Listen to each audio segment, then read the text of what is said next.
Grabe guys, highly recommended ko sa inyo itong recipe natin ngayon, first time ko palang gumawa nito, pero masasabi kong gagawa at gagawa pa ako nito ulit, kasi masarap talaga siya guys para itong leche flan.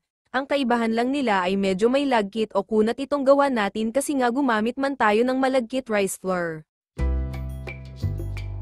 Ito po ang kumpletong listahan ng ating mga sangkap.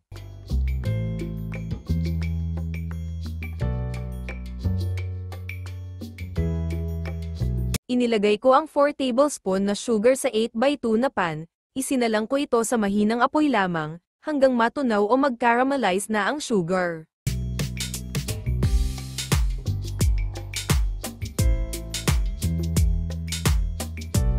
Kapag ganito na, pwede na ito at itabi lang muna. Sa isang bowl pagsamahin natin ang 2 whole egg, 1/8 teaspoon salt, 206 grams na condensed milk at ang 1/2 teaspoon na vanilla.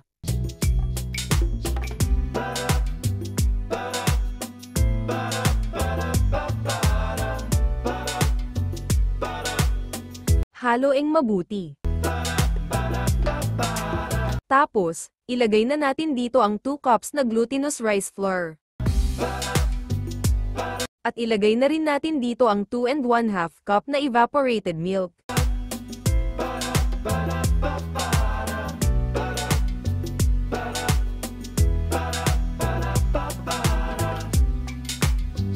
Haluin mabuti.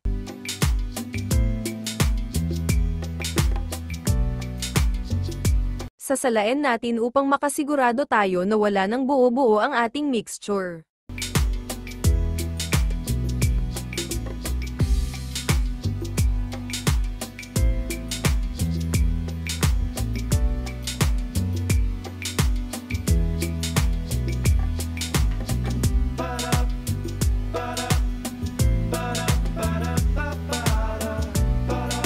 Dahan-dahan nating ibuhos ang mixture sa ating pan na may caramelized sugar.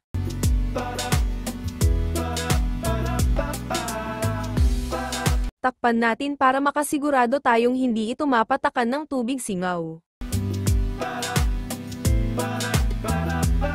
Kailangan nakapakulo na tayo ng tubig sa ating steamer bago natin ito isalang. Lutuin lang natin ito sa mahinang apoy sa loob ng mga 50 minutes to 1 hour.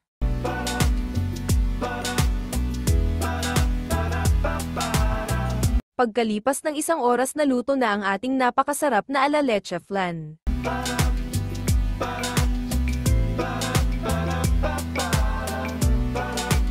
Alisin ang takip at palamigin muna natin bago natin alisin sa pan. Pansinin nyo guys, ang ganda ng ibabaw, napakakinis.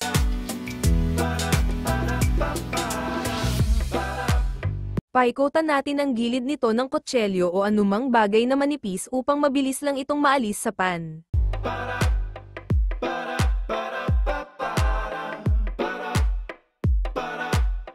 Baliktarin natin ito.